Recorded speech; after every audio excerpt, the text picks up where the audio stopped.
특별한 주제를 가지고 말씀을 보겠습니다. 제가 전번 주부터 예배에 대해서 특별하게 말씀을 준비하는데 아마도 다음 주는 부활주일이죠. 부활주일에 이어서 예배에 관해서 아마 한 2주 정도 더 한번 살펴보려고 그럽니다. 요즘에는 우리가 유튜브에 올라가든지 혹은 기독교 방송에 올라가면은 여기저기에서 교회란 무엇인지에 대해서, 예배란 무엇인지에 대해서 신학자들도 그렇고 목회자들도 그렇고 이 주제로 많이 특강들을 합니다. 물론 그 안에는 통일성도 있지만은 또 나름대로 교단이 다름에 따라서 신학의 이해가 다름에 따라서 조금 우리를 혼란스럽게 하는 면도 없지 않아 있습니다. 그래서 우리가 성경을 통해서 성경에서는 예배를 어떻게 정리하고 있는지, 교회에 대해서 어떻게 얘기를 하고 있는지에 대해서 우리가 한번 살펴보는 시간을 가지겠습니다. 코로나 바이러스가 이게 끝일 줄 모르고 눈덩이가 굴러가듯이 점점 커져만 갑니다. 초기에는 그래도 유럽이나 미국과 같은 나라에서는 괜찮겠지, 이러다가 지나가겠지 이렇게 생각했는데 이게 미국이 30만이 넘어가면서 굉장히 미국도 공포에 지금 떨고 있습니다. 이제 중국에서 시작된 이 코로나 바이러스가 이제 석 달을 잡아들면서 사람들의 마음속에 자신들을 돌아보기 시작합니다. 그동안은 물량주의로 열심히 뛰어왔던 이 사회가 어떻게 하는 사람들은 향수제일주의로 돈만 있으면은 여기저기 여행을 다니고 브랜드 옷을 입고 또 다른 사람보다 더 비싼 음식을 먹으면서 그것을 인생의 최고의 향수라고 생각했고 살아가는 삶의 무엇이라고 생각을 했는데 요즘은 사람들이 자신들을 돌아보기 시작합니다. 인생이란 게 무엇인지, 사는 게 무엇인지, 우리는 무엇을 위해서 살아가야 되는지 사람들은 이 엄청난 바이러스 앞에서 자신들을 돌아보게 됩니다. 어쩌면 고난이 성경의 말씀대로 우리에게는 유익한지도 모르겠습니다. 극도로 타락한 인간들에게, 극도로 목이 곧은 하나님을 반역한 인간들에게 고난의 채찍이 인간 자신들을 돌아보게 만들고 인간들이 추구해야 될 삶의 온전한 가치가 무엇인지를 다시 깨닫게 만드는 것이 어쩌면 우리에게 유익한 일일지도 모르겠습니다. 사람들은 무기력감을 느낍니다. 아무것도 할 수 없어서 집에만 멍하니 앉아있는 이런 상황 속에서 사람들은 여느 때보다도 무기력감을 느낍니다. 뭘 해야 되지? 또 무엇을 할 수 있는지. 지어는 사람과 사람도 만나기 힘든 이 바이러스 상황 속에서 사람들은 굉장히 연약감을 토로하고 있습니다. 이런 상황 속에서 요즘 사회학가들이 그런 얘기를 합니다. 코로나가年말까지 지속되면은 코로나도 무섭지만은 정신질환으로 앓게 될 사람들이 어마어마하게 아마 태어나지 않겠느냐 이렇게 얘기를 하고 있습니다. 원래 시대적인 이 엄청난 압력 속에서 사람들은 정신질환 때문에 고통을 겪고 있습니다. 그런데 난데없이 이 사회 속에 개입한 코로나 이 바이러스 때문에 사람들은 더 어쩔 바를 몰라서 굉장한 정신적인 압력을 느끼고 있습니다. 그래서 이 정신질환으로 인해서 이 사회가 어마어마한 문제를 가져오지 않겠느냐 이런 말들을 하고 있습니다. 미국에는 벌써 아마 이런 우울증으로 인한 사회적인 압력으로 인한 정신질환자들이 사회에서 여러 가지 무리를 일으키는 것 같습니다. 우리는 가끔 가다가 뉴스를 보면은 총을 들고서 총기 학교 안에서 난사하는 사건이라든가 또 무고한 사람들에게 총질을 해가지고 무고한 사람들이 생명을 앗아가는 그런 어떤 뉴스들을 가끔가다 접하게 됩니다. 그런데 이런 모든 상황들은 사회적인 압력이나 생존의 압력을 이기지 못해서 인간들의 연약함 때문에 드러나는 어떤 정신질환의 일종이란 말입니다. 근데 이런 일들이 아마도 우리 사회 속에 보편적으로 일어나는 형상이 되지 않겠느냐, 이렇게 사회학가들은 고민을 하고 있습니다. 굉장히 두려운 사회를 살아가고 있고 굉장히 두려운 시대를 우리가 살아가고 있습니다.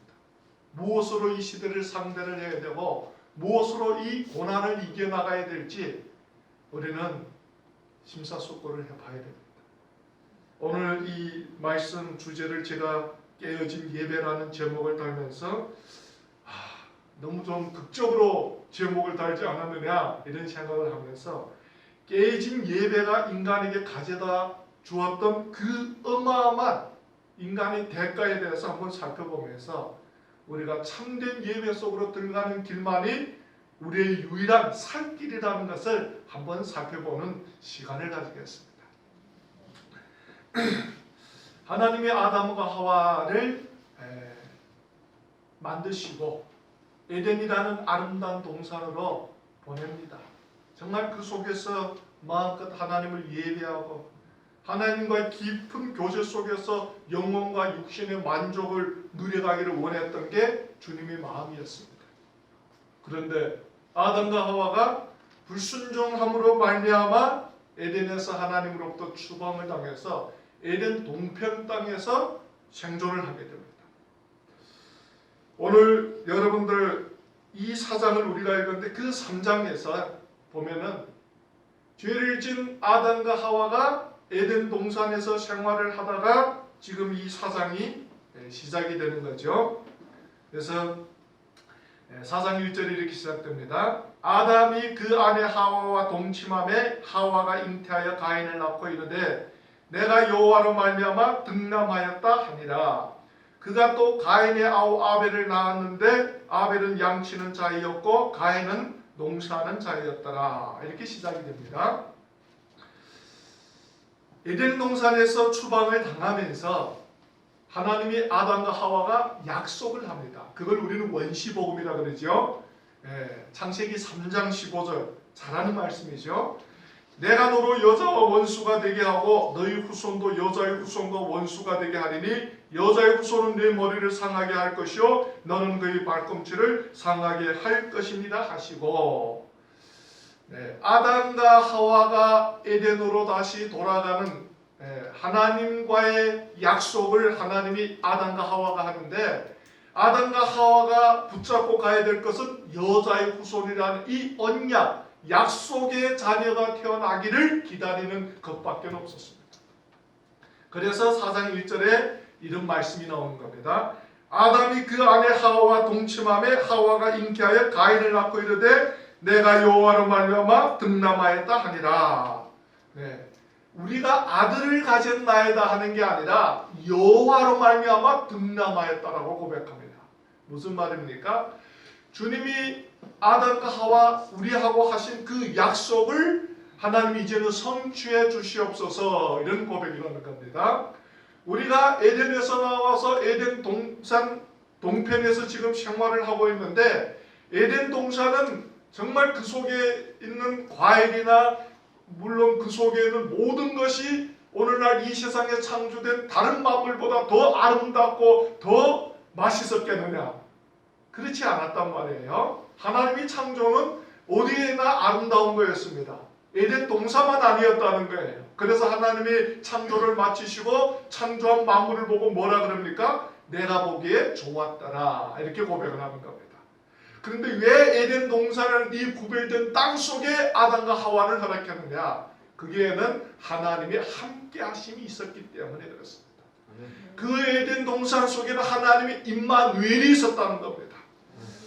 하나님의 함께 하심이 여러분들 그들에게는 절대적인 능력이 되었고 절대적인 보호가 됐고 절대적인 평안이 되었다는 겁니다.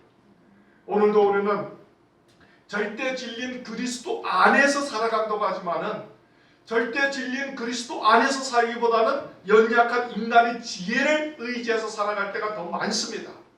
그러다 보니까 우리 인생이 이렇게 불행한 겁니다. 하나님이 여러분들 선택하여서 부르실 때는 여러분들을 이 세상의 불행 속에서 건져내가지고 하나님 안에서 무한한 평안과 기쁨이 있기를 원하는데, 오늘 우리는 그 절대 진리 속에 우리 삶을 맡기는 믿음이 없다는 겁니다. 그래서 우리는 이렇게 불행한 겁니다. 아담 하와가 하나님께 나가가지고, 주님, 우리가 이제는 등남했으니까, 아들을 우리는 낳았으니까 하나님 우리와 하신 약속을 회복하여 주시옵소서. 근데 하나님이 침묵을 하시는 겁니다. 그러다가 둘째를 낳습니다. 그게 2절이죠. 그가 또 가인의 아우 아벨을 낳았는데 아벨은 양치는 자였고 가인은 농사하는 자였더라. 둘째가 태어났습니다. 그런데 얼마나 인생 사는 게 허무했으면 아들의 이름을 허무라고 짓겠습니까? 어느 부모가 자식의 이름을 짓는데 공허하다, 허무하다라고 짓는 부모는 없잖아요. 어찌 보면 부모 시대는 실패했고 부모 시대는 목적을 이루지 못해도 부모들은 항상 그 여러분들 이루지 못한 마음속의 목적을 누구에게? 자녀에게 기대를 합니다. 그래도 우리 자녀는 내가 공부를 잘 시켜서 내 못다 이룬 삶의 꿈을 이루어야 되지. 이런 마음들을 부모님들은 다 가지고 있습니다.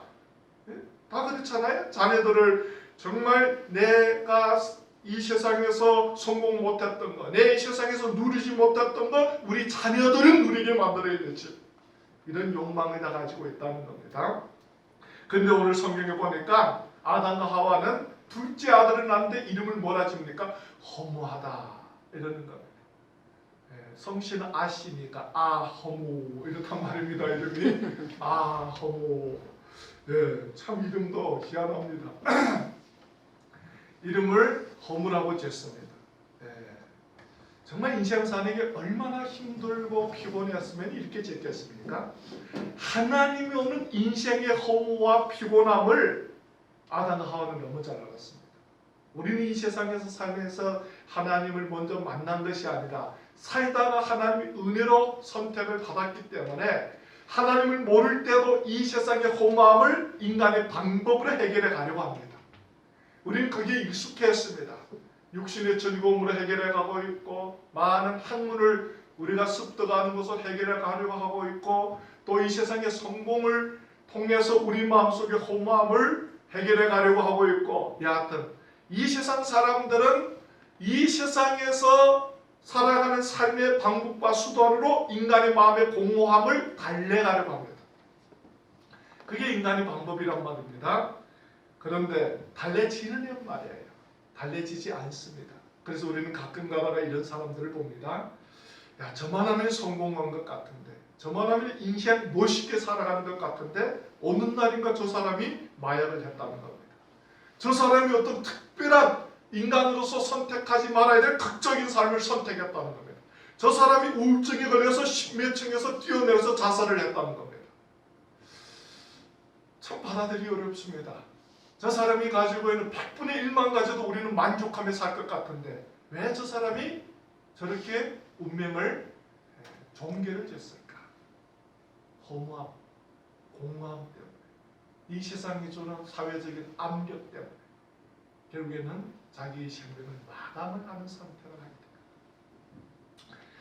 이제 세월이 지났습니다. 3절이 시작이 됩니다. 우리가 먼저 세월이 지난 후에 가인은 땅의 소산으로 제물을 삶아 여호와께 드렸고 아벨은 자기도 양의 첫 새끼와 그 기름으로 드렸더니 여호와께서 아벨과 그 제물을 연락하였더라. 이렇게 나옵니다.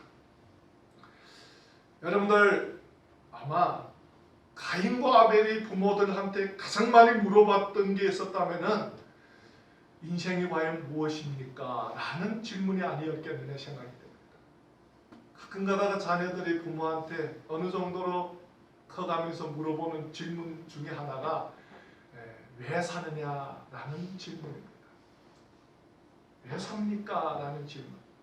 우리도 제대로 깨달지 못한 채 이 세상을 살아가고 있는데 자녀들이 문득문득 하는 그런 질문에 대해서 우리가 어떻게 대처해야 될지를 모를 때가 참 많습니다. 아마 가인과 아벨이 힘든 인생 살아가면서 부모에게 와가지고 어머니 아버지 사는 게 뭡니까? 무엇을 위해서 살아야 됩니까? 라는 질문 앞에 아담과 하와가 아마 얘기를 했을 겁니다. 원래 우리는 너무 행복한 존재로 이 세상에 태어났다. 우리는 너무 행복한 곳에서 하나님을 찬양하면서 하나님을 예배하면서 살았는데 우리가 하나님 앞에 불순종해서 하나님을 떠나는 순간부터 인간이 이렇게 힘들어졌고 공허해졌고 이렇게 살아가는 인생이 엉망이 되었다. 이렇게 얘기를 하지 않았겠습니까? 그럴 때 아마 가인과 아벨이 부모한테 물어봤을 겁니다. 그러면 우리가 어떻게 해야 하나님께로 다시 돌아갈 수 있습니까? 어떻게 하면 깨어졌던 하나님과의 관계를 회복받을 수 있습니까? 오늘 이 성경에 나옵니다. 제사 외에는 없는 겁니다. 오늘 우리가 말하는 예배 외에는 없다는 겁니다. 제사 외에는 없어요. 그래서 가인과 아벨이 하나님께 나가서 제사를 드리는 겁니다. 가인은 농사꾼이었기 때문에 양식을 가지고 나가고 아벨은 양치는 사람이었기 때문에 양의 첫 소산을 가지고 하나님께 나아갑니다. 그런데 아벨의 제사는 연락되고 가인의 제사는 연락되지 않았다는 겁니다. 이게 참 아이러니한 일입니다. 우리는 이 제사의 문제를 가지고 여러 가지 얘기를 합니다. 아벨은 피제사를 드렸기 때문에 하나님이 연락을 하셨고 뭐 여러 가지 얘기들을 많이 한단 말이에요. 신학적으로도 어마어마한 변론들이 있습니다. 그런데 성경은 뭐라고 얘기하느냐, 이게 중요하겠죠. 우리가 어떻게 생각하느냐는 중요하지 않습니다. 성경이 뭐라고 얘기하느냐, 히브리서 11장에 가보면 나옵니다. 히브리서 11장 4절에 가보면 제가 읽어드릴게요. 믿음으로 아벨은 가인보다 더 나은 제사를 하나님께 드림으로 의로운 자라 하시는 증거를 얻었으니 하나님이 그 예물에 대하여 증거하심이라. 저가 죽었으나 그 믿음으로서 오히려 말하느니라. 아벨의 제사는 왜 연락되었느냐? 오늘 히브리서가 우리에게 답을 줍니다. 믿음으로 제사를 드렸다는 겁니다. 이게 답입니다. 피의 제사를 드렸느냐 아니면 더 열심히 드렸느냐 첫 소산을 드렸느냐, 이걸 지금 얘기를 하지 않습니다. 오늘 4절에 믿음으로 아벨은 가인보다 더 나은 제사를 하나님께 드림으로써 의로운 자라 하시는 증거를 얻었다는 겁니다. 믿음으로 드렸다는 거예요. 네, 우리가 하나님을 하나님으로 믿는 게 중요합니다. 그런데 하나님을 하나님으로 믿는 것은 온전한 예배를 통해서 이루어지는 겁니다. 온전한 예배는 우리에게 뭘 가져다 줍니까? 하나님과 우리의 관계를 더 깊이 있게, 더 온전하게 만들어 갑니다. 여러분들, 세상 사람들은 우리를 뭐라고 얘기하는가와는 관계가 없이 오늘날 우리는 교회 안에서 우리는 우리 스스로를 신앙인이라 그리고 그리스도인이라 그리고 성도라 그리고 여러 가지 명칭들이 있습니다. 근데 안 믿는 사람도 우리를 그렇게 얘기를 하지 않습니다. 간단하게 얘기하면 예수쟁이 아니면 교회 다니는 사람들, 너 아직도 교회 다니느냐? 이렇게 물어보잖아요. 안 믿는 사람들은 너 성도냐? 그리스찬이냐? 이렇게 말하는 거는 다 그래도 교회에 대해서 어느 정도로 잘 아는 사람들의 표현이지, 모르는 사람들은 우리를 보고 성도냐 그리스찬이냐 이런 말을 안 합니다. 너 아직도 교회 다니냐? 너 예수 믿느냐? 뭐 그래야 이렇게 이제 물어보는 겁니다. 네, 여러분들, 오늘날 우리가 교회를 다녔는데 뭐 하러 다닙니까? 예배하러 가는 겁니다. 하나님이 우리를 부르셨습니다. 오늘 우리 신앙의 여러분들 가장 중요한 요소가 뭐냐 그러면은 하나님은 하나님을 예배하는 예배자를 찾고 있다는 겁니다. 우리는 하나님을 예배하는 예배자들이라는 겁니다. 이 하나님을 예배하는 이 예배가 온전히 이루어져야 하나님과 우리 관계가 온전히 맺어져 가는 겁니다. 그런데 이 예배가 깨어지면은 하나님과 우리는 관계없는 사람이 되어버려요. 여러분들, 아담과 하와가 에덴 동산에서 하나님을 예배하는 예배자로 부르심을 받았는데 하나님을 예배한 게 아니라 이 세상을 예배했습니다. 마귀가 뱀으로써 아담에게 하와에게 와가지고 유혹을 하니까 하나님을 예배할 대신에 이 세상을 예배했던 것. 결국에는 하나님과의 관계가 깨어지고 하나님께로 나아가는 유일한 길이 제사를 통한 길이 그들에게 주어졌던 것. 그래서 여러분들 희생의 제물을 통과하지 않고서는 하나님께로 나아갈 수 없었던 것입니다. 오늘 우리는 예수 그리스도의 십자가의 공로로 말미암아 하나님께로 나아갈 수 있는 예배자들이 되었습니다. 얼마나 큰 은혜와 축복인지 모릅니다. 그러면은 아벨은 믿음으로 하나님 앞에 의로운 자라 여김을 받았다 그러는데 믿음이라는 게 뭐냐? 에베소서 2장 8, 9절에서 우리가 그 은혜로 인하여 믿음으로 말미암아 구원을 얻었나니 이는 우리에게서 난 것이 아니라 하나님의 선물이니라 이렇게 얘기를 하죠. 우리에게 믿음이 너무 중요합니다. 하나님을 믿는 믿음. 그래서 히브리서 밑에 11장 6절을 보니까 믿음이 없이는 하나님을 기쁘시게 할 수 없나니 하나님께로 나아가는 자는 반드시 믿음이 있어야 된다. 이렇게 나오고 있습니다. 여러분들 오늘도 우리가 믿는 우리의 하나님이 우리의 예배를 받으시기를 원하시는 분이라는 것을 우리가 올바로 한다면 우리는 이 세상에서 하나님을 예배하기 위해 살아가는 예배자라는 믿음과 확신을 가지고 살아가야 됩니다. 만약 우리가 우리 하나님을 예배하는 믿음과 확신이 없으면 우리는 이 세상에서 엄청난 어려움을 당하게 됩니다. 아벨은 믿음으로 제사를 드려서 하나님 앞에 축복받는 의로운 자라는 이제 하나님으로부터 인생이 받아들여졌는데 가인을 한번 보겠습니다. 가인과 그 제물은 연락하지 아니하신지라 가인이 심히 분하여 안식이 변하니 여호와께서 가인에게 이르시되 내가 분하여 함은 어쩌미며 안식이 변함은 어쩌미냐 내가 선을 행하면 어찌 낯을 들지 못하겠느냐 선을 행치 아니하면 죄가 문에 엎드르니라 죄의 소원은 내게 있으나 너는 죄를 다스릴지니라. 아담과 하와가 불순종한 그 순간부터 죄가 우리에게 들어왔습니다. 우리는 그걸 원죄라 그럽니다. 여러분도 우리에게는 다 타락한 인간의 죄의 본성을 가지고 이 세상을 살아가고 있습니다. 우리가 하나님 앞에 나가서 온전히 예배를 통해서 하나님과의 관계가 회복이 되지 않으면은 타락한 인간의 죄의 본성이 이 세상에서 죄를 짓는 것은 당연한 일입니다. 우리는 시대가 21세기에 들어서면서 사람들이 많이 지적으로나 많이 이 세상에서 성숙했다라고 얘기를 합니다. 소질이 많이 옛날보다는 높아졌다라고 얘기를 합니다. 그런데 정말 그럽니까? 타락한 인간의 죄의 본성이 여러분들 기회만 있으면 상황과 조건만 허락이 되면 수단과 방법을 가리지 않는 게 인간입니다. 이번 코로나 여러분들 바이러스 이 문제로 인해서 그렇게 선진국이라고 자칭을 하던 미국이나 유럽 나라들의 본질이 드러났습니다. 가면 갈수록 바이러스 확산이 점점 커져가니까 미국이나 유럽도 이제는 마스크를 끼기 시작합니다.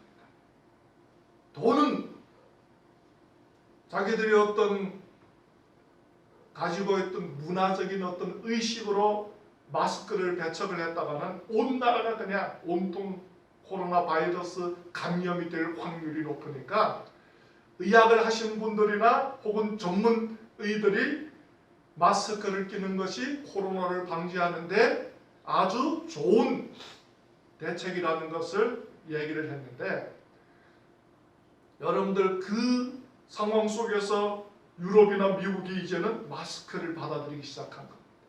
그런데 유럽이나 미국 같은 데는 자체로 마스크를 만들어내지를 않으니까 전부 다 한 100분의 90% 이상은 중국에서 구입을 해가야 되고 아니면은 다른 나라에서 구입을 해가야 되는데 그렇게 성진국이라고 자랑을 하던 나라들이 어떤 수작을 합니까? 중도에서 다른 나라로 가야 될 마스크를 자기들이 뺏어가는 겁니다. 아니면은 몇 배의 값을 줘가지고 다른 나라가 사가는 물건들을 자기들이 채값 버리는 겁니다. 인간의 본성이 다 드러나는 거예요. 우리가 먼저 살아야 되지. 우리 국민이 먼저 살아야 되지. 나라를 다스리는 리더 입장에서는 어찌 보면 이해해 줄 만한 일이기도 하지만은 다른 사람을 죽이면서 자기들이 살겠다는 그 인간의 본질적인 그 죄성을 우리는 덮어 감출 수가 없는 것.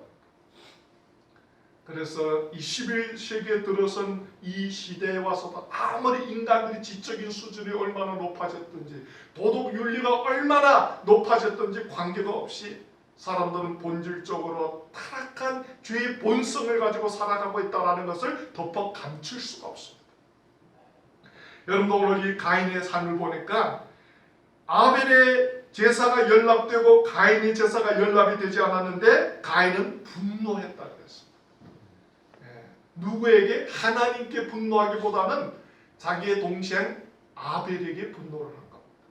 네가 없었다면은 하나님이 나의 제사를 연락했겠는데 너 때문에 나의 제사가 연락되지 않았다는 겁니다.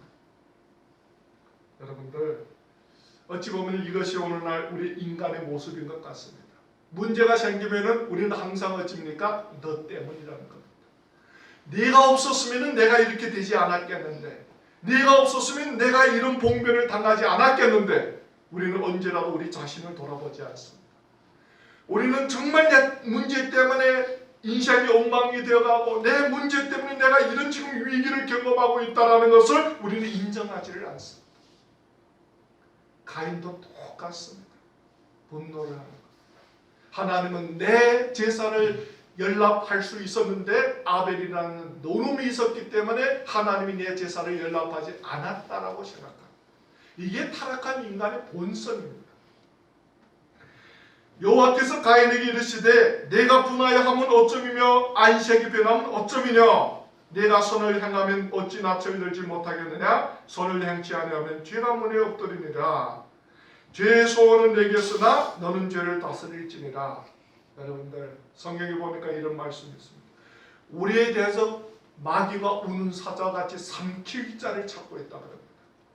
죄는 여러분들 끊임없이 우리를 유혹하고 우리를 넘어뜨리고 마귀의 수단으로서 여러분들 우리를 하나님 앞에 말씀 앞에 나아가지 못하게 만들고 있습니다. 그런데 하나님은 우리를 부르셔서 선택을 하여서 이 죄를 다스릴 수 있는 권세를 우리에게 주셨다 안 주셨다? 주셨다는 겁니다. 우리가 온전한 예배자로서 이 세상을 살아갈 때 우리가 온전한 예배자의 모습으로 이 세상을 살아간다면 여러분들 이 세상에 그 어떤 유혹도 우리를 넘어뜨리지 못할 겁니다. 네. 그런데 우리는 온전한 예배자의 모습으로 살아가기보다는 하나님을 멀리해서 이 위기 속에서도 어떻게 하나 나 하나 지키려고 이 위기 속에서도 어떻게 하면은 내 이익과 내 평안을 위해서 수단과 방법을 가리지 않고 살아가는 그런 삶의 모습들이 너무 많다는 것. 종국적으로 하나님이 지켜주지 않으면 넘어갈 수가 없어요. 종국적으로 하나님이 함께하지 않으면 우리는 이 위기 속에서 헤어날 수가 없습니다. 그러려면 어떻게 해야 됩니까? 참된 예배자가 되어야 됩니다.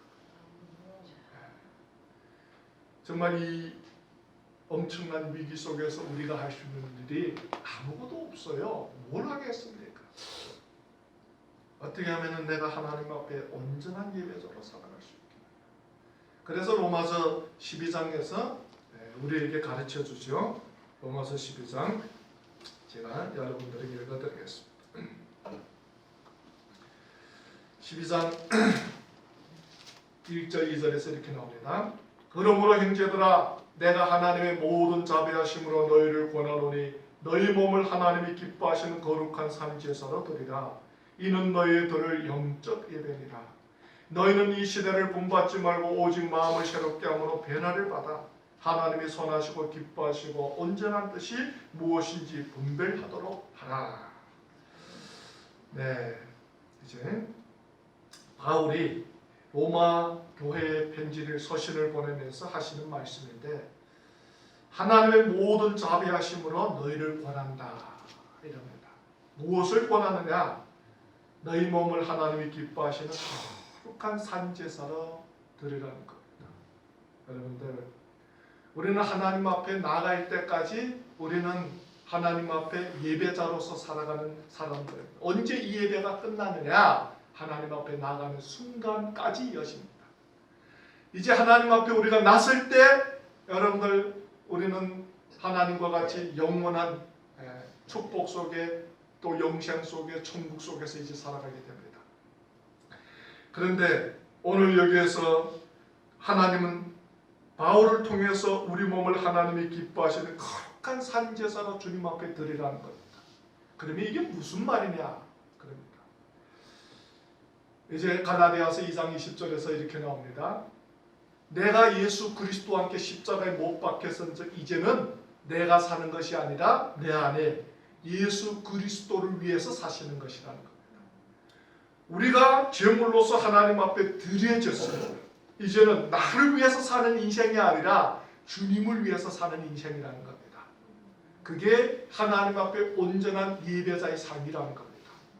그러면 2절에서 세 가지로 얘기를 합니다. 너희는 이 시대를 본받지 말고 오직 마음을 새롭게 함으로 변화를 받아 하나님의 선하시고 기뻐하시고 온전한 뜻이 무엇인지를 분별하도록 하라. 세 가지로 얘기합니다. 선하시고 온전하시고 선하시고 기뻐하시고 온전한 뜻이 무엇인지를 분별하도록 하라. 이렇게 나옵니다. 정말 하나님 안에서 선하신 것을, 하나님 안에서 기뻐하는 것을, 하나님 안에서 온전한 뜻이 무엇인가를 분별하며 살아가는 겁니다. 그게 우리가 드릴 하나님 앞에 참된 예배라는 것입니다. 우리는 고민을 해야 되겠죠. 오늘은 이 하루 속에서도 과연 우리가 무엇을 하면서 살아가는 것도 중요하겠지만 주님이 정말 우리를 통해서 하시고자 하시는 아버지의 선하시고 기뻐하시고 온전한 뜻이 무엇인지를 분별하는 게 더 중요하다는 것입니다. 물론 이때가 언제 지나갈지는 모릅니다. 말로는 여러분들 내말까지 아니면은 약이 나올 때까지는 지속된다라고 얘기를 하는 분들이 많은데 문제는 바이러스가 그냥 한번 왔다가 가는 게 여러분들 문제인 것이 아니라 이 바이러스 때문에 이 세상에 가져다주는 많은 연쇄 반응들이 있습니다. 제일 먼저 가져다주는 게 뭡니까? 경제 위기입니다. 나라마다 자신들이 스스로를 보호하기 위해서 국경을 봉쇄하다 보니까 여러분들 이게 수출이 막혀버리고 물류가 유통이 되지 않다 보니까 나라마다 경제 손해는 말할 것도 없습니다. 상상할 수 없어요. 한국도 얼마나 어려워질지 아마 지금 또로 제한을 해야 될 것 같아요. 정말 소비를 절제를 하시고 어려워지면은 이거는 여러분들 어느 한 사람, 어느 한 민족이 어려워지는 게 아니라 세계적인 위기이기 때문에 다 어려워집니다. 엄청 어려워질 겁니다. 그러면 이 위기를 대면을 해가지고 정말 우리가 우리 스스로를 온전히 지켜야 됩니다. 그러면서도 이 고난 속에 하나님이 우리를 인도하시는 하나님의 인도하심을 또 이 고난 속에서도 하나님이 우리를 통해서 하나님이 이루고자 하신 하나님의 뜻을 발견해서 참된 예배자답게 살아가는 그런 그리스도인이 되시기를 주의 이름으로 부탁드립니다. 기도하겠습니다.